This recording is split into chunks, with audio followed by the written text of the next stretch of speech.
Hello, it's MD Rabi Sunny and welcome to my channel. আপনারা অনেকে application বিজনেসই start করতেছেন, তবে সবারই শুরু থেকে চিন্তা থাকে যে কিভাবে একটা অ্যাপ্লিকেশন মেক করার পরে ওইটার ভিতরে আমি 100,000, 1 মিলিয়ন, 2 মিলিয়ন ডাউনলোড পাবো।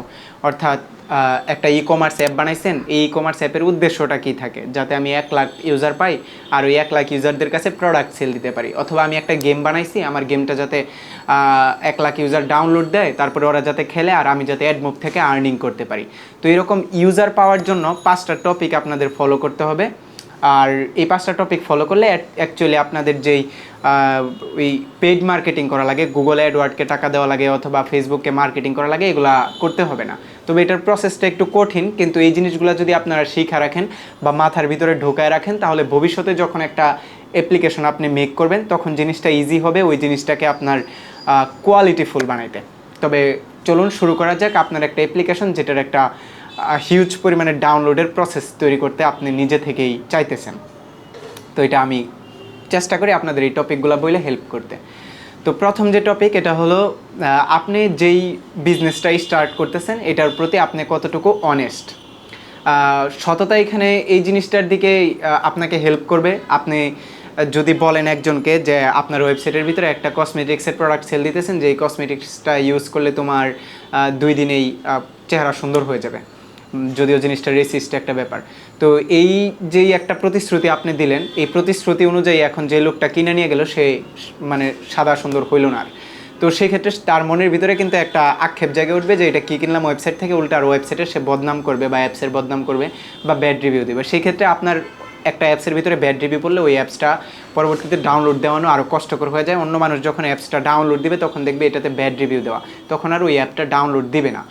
তো অনেস্ট থাকা প্রত্যেকটা প্রসেসে, ইটস জাস্ট এক্সাম্পল, একটা কথা আমি বললাম, কিন্তু আপনার প্রত্যেকটা প্রসেসে আপনার বিজনেসের প্রতি আপনার নিজের দিক থেকে অনেস্ট থাকতে হবে।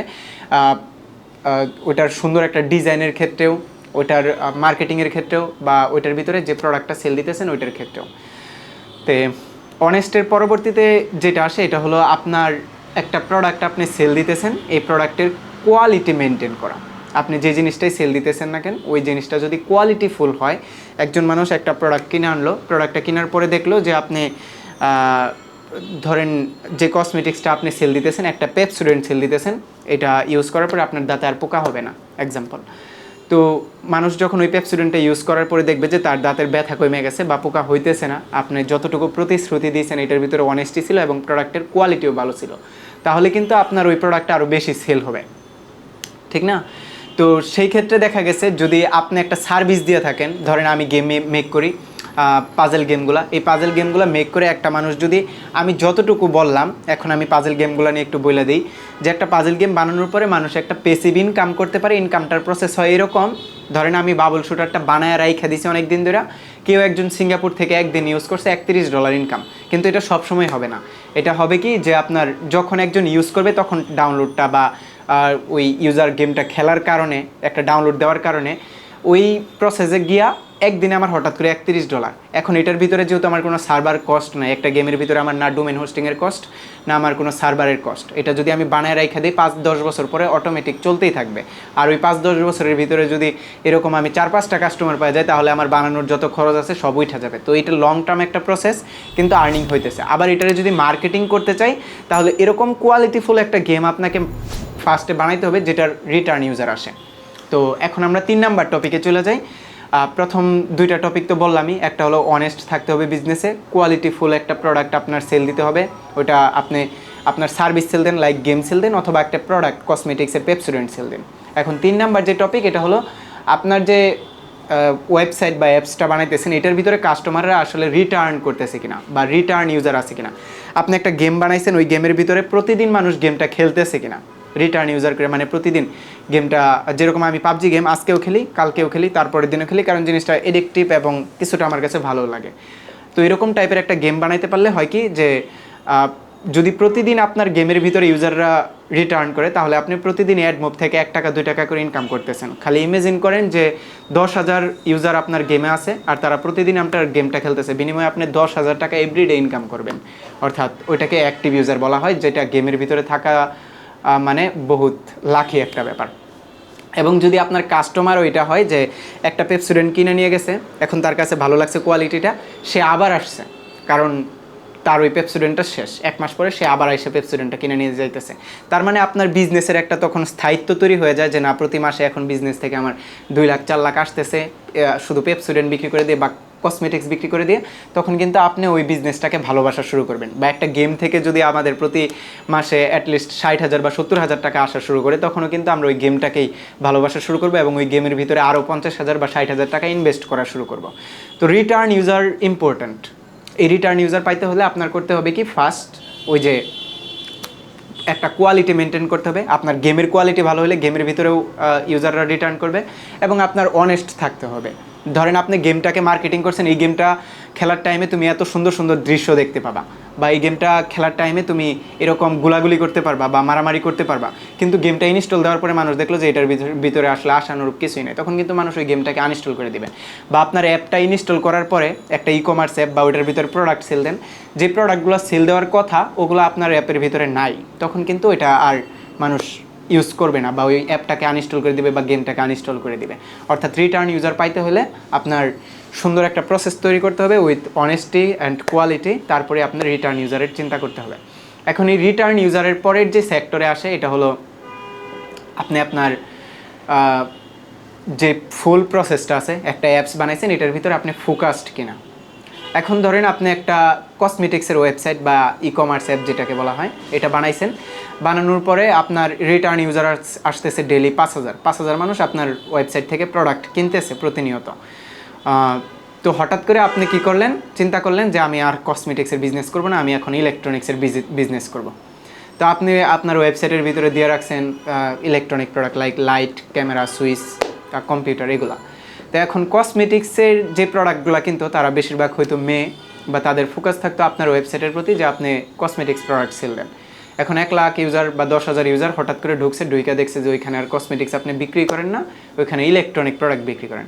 তো তাদের আবার ইলেকট্রনিক প্রোডাক্টে ওইরকম কোনো ইন্টারেস্ট নাই। সেক্ষেত্রে কিন্তু আপনি ওই অ্যাপসটা যদি আপনার আগে একটু ভালো আর্নিং দিত ই-কমার্স অ্যাপ হিসেবে, বা ওইটা থেকে আপনি প্রোডাক্ট সেল দিয়ে আর্নিং পেতেন, ওই আর্নিংটা আপনি আর পাবেন না, কারণ আপনি আশানুরূপ ওই ফোকাস প্রোডাক্টটা বিক্রি করতেছেন না আর। তো আপনি যেই কাজটাই করতেছেন ওই কাজের উপরে ফোকাস থাকা। এবং পাশাপাশি আপনি যদি খেয়াল করে দেখেন যে আমি গত 2 বছর ধরে শুধুমাত্র অ্যাপ ডেভেলপমেন্টের কাজই করে আসতেছি। কারণ কি, এখন যদি আমি অ্যাপ ডেভেলপমেন্ট নিয়ে কথা বলতে থাকি, প্রত্যেকটা ভিডিও একটা এসইও হয়ে যায়, ইউটিউবের ভিতরে সার্চ দিলে অ্যাপ ডেভেলপমেন্ট আমি আসতেছি, কিন্তু একটা অ্যাপ ডেভেলপমেন্ট, একটা ফানি ভিডিও, একটা আবার ওই সাইফাই ভিডিও বা একটা মুভি আমি বানাই ফেলছি। তো এক এক সময় যদি এক এক কাজ আমি করতাম, তাহলে দেখা গেছে মানুষ আমাকে খুঁজেই পেতো না বা আইডেন্টিফাই করতে পারতো না যে এই লোকটা আসলে করে কি। তখন মানুষ আমাকে একটা অ্যাপসের জন্য অর্ডারও দিত না বা মানুষ আমার কাছ থেকে গেম বানায়ও নিত না। তো অলওয়েজ চেষ্টা করবেন যে আপনি যে প্রসেসটা মেক করছেন এই প্রসেসের উপরে ফোকাস থাকতে। এখন এই 4টা টপিক শেষে লাস্টের যে 5টা টপিক, এটা মানে এই পর্যায়ে যদি আপনি চলে যান, তাহলে আপনার ওই 1 মিলিয়ন ডাউনলোড বা 100,000 ডাউনলোড বা 1 লাখ ডাউনলোড আপনার অ্যাপের ভিতরে এটা করা একদম ইজি হয়ে যাবে। ওইটা হলো ওয়ার্ড অফ মাউথ মার্কেটিং। আপনি দেখেন, আপনি আপনার বিজনেসের প্রতি অনেস্ট, আপনার বিজনেসের কোয়ালিটি ভালো, যে প্রোডাক্টগুলো সেল দিতেছেন, আপনার বিজনেসের রিটার্ন ইউজার আসতেছে এবং আপনি ফোকাসড। এখন হয়েছে কি যে আমি গত 1 বছর ধরে জানি যে আপনি এই কসমেটিক্সের প্রোডাক্ট সেল দিয়ে আসতেছেন। তখন কি করবো, আমি আমার ফ্রেন্ডকে বলবো, আরে তোর দাঁতে ব্যথা, তুই ওই ওয়েবসাইট থেকে এই পেপসোডেন্টটা অর্ডার দিয়ে দে। That's all. তার মানে ওয়ার্ড অফ মাউথ একটা মার্কেটিং হয়ে যাইতেছে কিন্তু এইখানে। তো এইভাবে যখন ওয়ার্ড অফ মাউথ মার্কেটিং হবে, তখন আর আপনার এক্সট্রা গুগলকে টাকা দিতে হবে না বা ফেসবুকে প্রমোট করতে হবে না। ওই আপনার ওয়ার্ড অফ মাউথ মার্কেটিং করে আপনার ফ্রেন্ডরাই বা আপনার ওয়েবসাইটের যে ইউজাররা আছে তারাই আপনাকে মানে 100,000 বা 1 লাখ ইউজার, অথবা দেখা গেছে 1 কোটি ইউজার বা 1 মিলিয়ন ইউজার, এগুলো আইনা দিবে। দেখবেন আপনার অ্যাপের ইনস্টল অটোমেটিক বাড়তে থাকবে। ওয়ার্ড অফ মাউথ মার্কেটিং বলতে পাবজির কথা খেয়াল করেন, এটা কোনো অ্যাড থেকে আমরা ইনস্টল দিই না। আমার ফ্রেন্ড খেলতেছিল, গেমটা এডিকটিভ ছিল, যার কারণে কিন্তু সে আমাকে বলছে পাবজি ইনস্টল দে তাড়াতাড়ি, পাবজি তুইও খেলবে আমিও খেলবো, একসাথে মিলে খেলা যায়। তো তখন কিন্তু আমি পাবজি ইনস্টল দিয়ে নিছি। অর্থাৎ একটা ওয়ার্ড অফ মাউথ যে মার্কেটিং আছে, এটার একটা স্প্রেড হয়ে গেছিলো, এটার একটা আলোড়ন ছড়াই গেছিলো যে পাবজি ইনস্টল দিতে হবে। তো ঠিক এইভাবে আপনি আপনার বিজনেসটাকে আরও বেশি ইমপ্রুভ করতে পারেন বা 100,000 1 মিলিয়ন ডাউনলোড পাইতে পারেন আপনার অ্যাপসের ভিতরে। এবং পাশাপাশি এই জিনিসটা করা ভালো, কারণ আপনি একটা বিজনেস করতেছেন, এটার ভিতরে অনেস্ট থাকাটাই ইম্পর্টেন্ট বা ভালো, এবং কোয়ালিটিফুল প্রোডাক্ট সেল দেওয়াটাই ইম্পর্টেন্ট। পাশাপাশি আপনার রিটার্ন ইউজারও আসবে, তো আপনার একটা বেটার ইনকামের প্রসেস তৈরি হবে, এবং সেই সাথে আপনি যখন ফোকাস থাকবেন তখন আপনার বিজনেসটা আরও বড় হইতে থাকবে। লাইক কসমেটিক্সের আপনি পেপসোডেন্ট সেল দিতেছেন, কসমেটিক্সের আপনি আবার দেখা গেছে অন্য একটা প্রোডাক্ট সেল দিতেছেন, এইভাবে প্রোডাক্টের অ্যাঙ্কর করতে পারবেন। কিন্তু আপনি এরকম না যে আপনার ওয়েবসাইটের পেপসোডেন্ট সেল হয় বিদায় আপনি সাবান সেল দিতে পারতেছেন, কিন্তু আপনি এর মানে এই না যে কম্পিউটারও সেল দিতে পারবেন। তো আপনার যে একটা অ্যাঙ্কর সিস্টেম আছে বা একটা ক্যাটাগরি সিস্টেম আছে, ওই ক্যাটাগরি সিস্টেমটাকে আপনি আস্তে আস্তে ইনক্রিজ করতে পারতেছেন যখন কিনা আপনি ফোকাস থাকবেন, ফোকাস প্রোডাক্ট সেল দেবেন।